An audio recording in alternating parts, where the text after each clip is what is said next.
तो हम कंट्रोलर से भी मिले और प्रोक्टर साहब से भी मिले आज, और सही नहीं है, जबकि हमारी ये बात हुई थी। तो हमने कहा ठीक है, क्योंकि घोषणा आपने करी थी आगे, वो 9 लोग थे, हम 9 लोग थे। तो बात यह है कि अब जैसे आपने हमारी जनरल बॉडी में आके ये कहा था कि शेखुल जामिया ने ये कहा है कि आप 3% इंक्रीमेंट और 8% डीए डिक्लेयर कर दीजिए और इन लोगों का जनवरी में लग जाएगा, तो हम ये कह रहे हैं कि उसी जब हम जनरल बॉडी बुलाएंगे और जनरल बॉडी बुलाकर प्रोक्टर साहब यहाँ आके ऐलान करेंगे कि वाइस चांसलर साहब अपनी बात से मुकर गए, अब आपको जो करना है वो करें। तो जब वो, क्योंकि वो हमारी 26 तारीख की स्ट्राइक थी, 25 तारीख को उन्होंने ये ऐलान करा था, हमने अपनी स्ट्राइक को पोस्टपोन कर दिया था, हमने कॉल ऑफ नहीं करा था, हमने लग लिखा था पोस्टपोन। तो जब यूनिवर्सिटी इंतजामिया के लोग अपनी बात से मुकर रहे हैं, तो फिर अब हम भी अपनी बात पर कायम रहेंगे और अनिश्चितकालीन हड़ताल होगी इंशाअल्लाह ताला। देखिए, दूसरी बात ये कि चूंकि सुप्रीम कोर्ट में केस चल रहा है, मंगल को फिर तारीख पड़ गई है, इन्हें एफसी में भेज दिया था और हमें एक ये डर था और हम बार बार यही कह रहे थे कि अनाउंसेस हमारे पहले हो जाने चाहिए, वरना ये बहाना लेंगे कि एफसी में वो टर्न डाउन हो गया, आपके अनाउंसेस का सरकार ने मना कर दिया, इसलिए हम न देने से मजबूर है।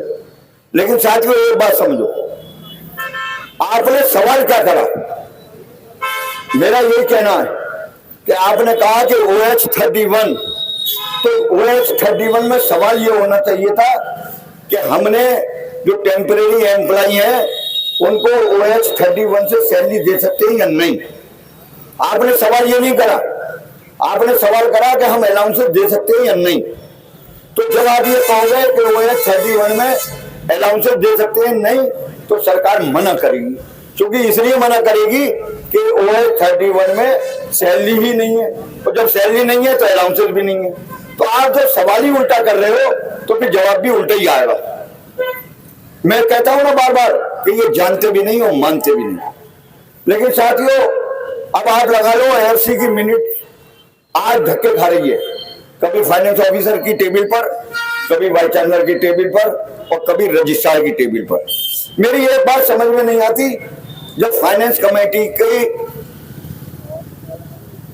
X officer secretary finance officer है और वाइस चांसलर चेयरमैन है, तो रजिस्ट्रार को इसमें क्यों लेके आया जाता है बार बार, और हमारे मिनट्स रजिस्ट्रार के सामने क्यों पेश होते हैं फाइनेंशियल मैटर में। जब एजुकेटिव काउंसिल में बात आती है तो आप कह देते हो कि फाइनेंशियल मैटर का परव्यू जो है वो फाइनेंस ऑफिसर का है, और जब मिनट्स की बात आती है तो वो धक्के खाते हैं रजिस्ट्रार की टेबल पर। क्यों?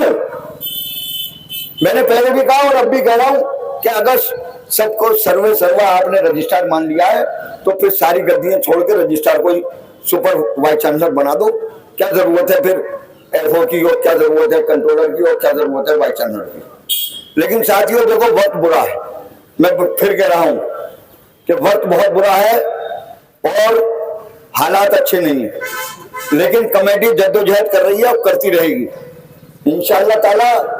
ये कितने इम्तिहान ले लें, कमेटी कहीं नहीं डिगेगी।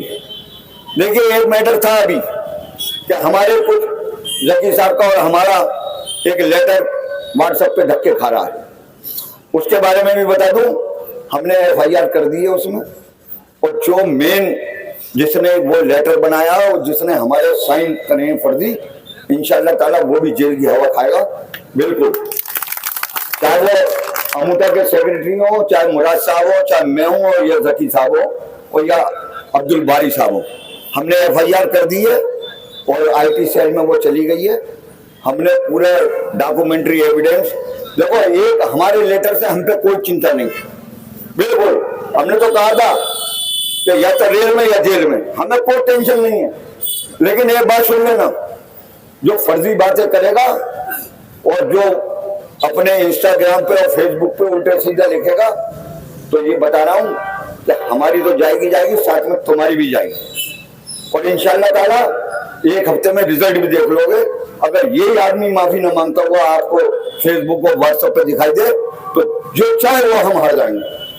देखो, हमने लड़ना सीखा है, हम कभी डरे नहीं किसी बात से। अभी एसएचओ साहब से सिविल लाइन के राजीव कुमार जी से बात हो रही थी, तो वो बोले गांधी जी आपके मसाइल तो अभी तक हल हुए नहीं, जबकि 2 बार घोषणा हो गई। मैंने कहा सर, बात यह है कि वकीलों को तो देखा था अदालत में झूठ बोलते हुए, ये शेखुल जामिया पहला देखा है जो कुर्सी पे बैठ के झूठ बोलता है। ये इतने झूठे हैं कि इनका कोई पता नहीं। लेकिन हमने भी ये सोच रखा है कि तुम कब तक अपनी मनमानी करोगे। एक दिन तो कुर्सी से तुम्हें कुर्सी छोड़नी पड़ेगी, फिर हम बताएंगे इस यूनिवर्सिटी में तुम्हें कौन क्या कैसे पूछता है। इससे पहले भी बहुत वाइस चांसलर और पीवीसी होके चले गए, हमें कोई घबराहट नहीं है किसी बात की।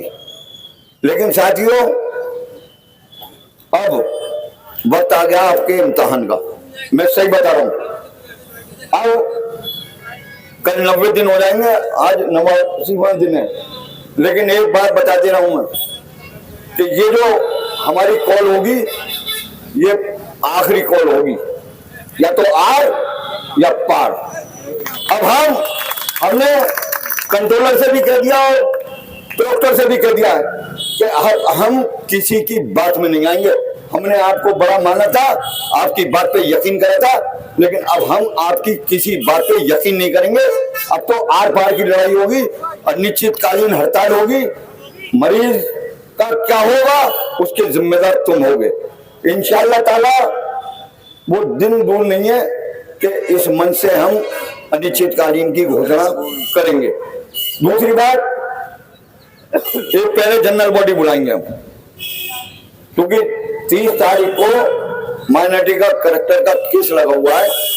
अभी हमने मशवरा करा है, कंट्रोलर साहब अगर कल मीटिंग बुला लेते हैं उन 9 आदमियों की, और अगर कोई बात पॉजिटिव आती है तब तो ठीक है, नहीं तो फिर हम 30 तारीख से पहले जनरल बॉडी बुलाएंगे और जनरल बॉडी में एक प्रस्ताव पारित करेंगे। 48 घंटे का समय देंगे इन्हें, और उसके बाद फिर अनिश्चितकालीन हड़ताल होगी, क्योंकि तैयारी हमें भी करनी है।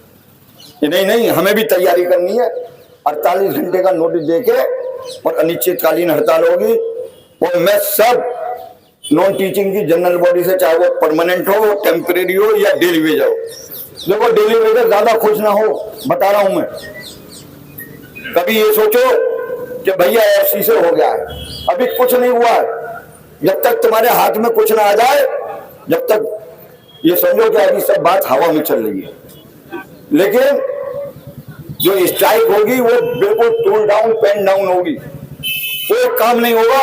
और मंच आपके से पहले इधर लगा था, आपके से सामने लगेगा, काला गेट बिल्कुल बंद होगा। अब तो स्ट्राइक खत्म ही जब होगी, जब वाइस चांसलर आके ऑर्डर देंगे कि भाई ये आपके मामला हल हो गए और ये आपके ऑर्डर है। हम बगैर उसके अब हटेंगे नहीं किसी भी हालत में, क्योंकि अब 90 दिन हो गए, बहुत टाइम दे दिया।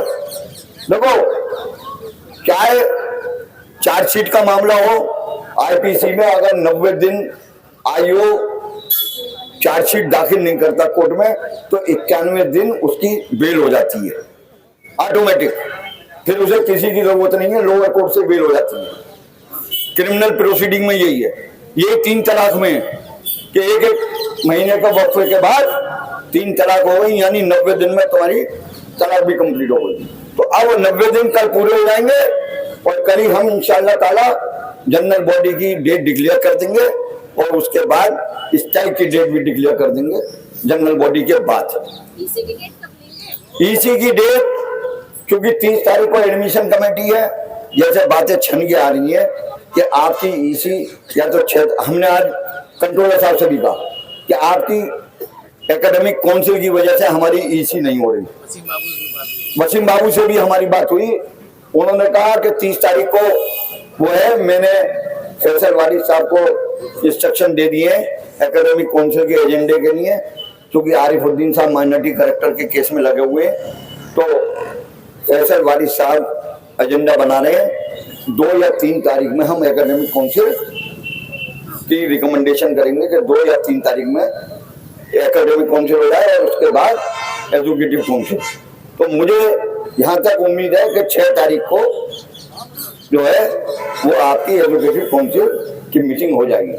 आज भी हमारी मैडम से बात हुई है दिल्ली, उन्होंने भी यही कहा है कि मैं भी बात करूंगी वाइस चांसलर से और जल्दी से जल्दी ईसी कर आपके मामला को हल कराया जाए, क्योंकि ये अब हर आदमी ये मानने लगा कि भाई 90 दिन हो गए हैं, इनकी कोई ना कोई मामला हल होना चाहिए।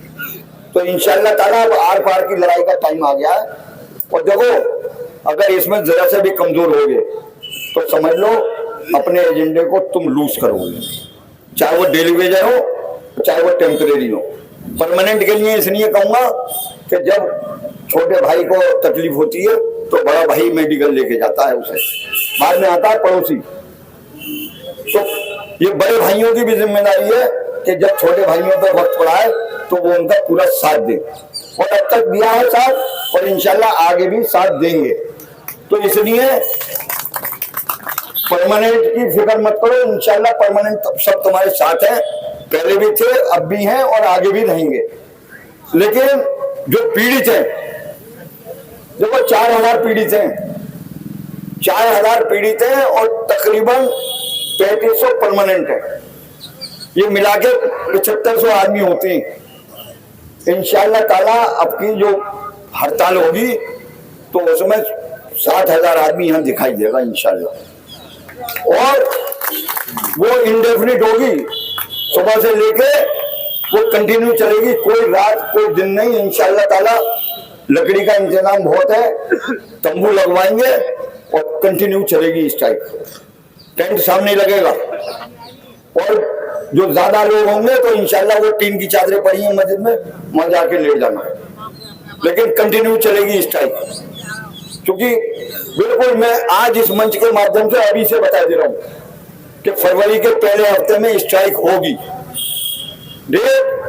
पहले हम इनसे बात कर लें, उसके बाद फिर जनरल बॉडी बुलाकर आपको डिक्लेयर कर देंगे, क्योंकि साथियों इससे बुरा वक्त ना है और ना रहेगा, बता रहा हूं, अब नहीं तो कभी नहीं। कमेटी जद्दोजहद कर रही है और इंशाअल्लाह ताला जब तक इस जिस्म में जाने हम आपका साथ नहीं छोड़ेंगे किसी भी हालत में। जब तक मामला हल नहीं हो जाएंगे हम अपने घर वापस नहीं जाएंगे। बिल्कुल बेफिक्र रहिए आप, बस थोड़ा सा यकीन रखिए, देर जरूर है, अल्लाह के यहाँ अंधेर नहीं है, अल्लाह ने चाहा हमें कामयाबी मिलेगी। ठीक है, बहुत शुक्रिया।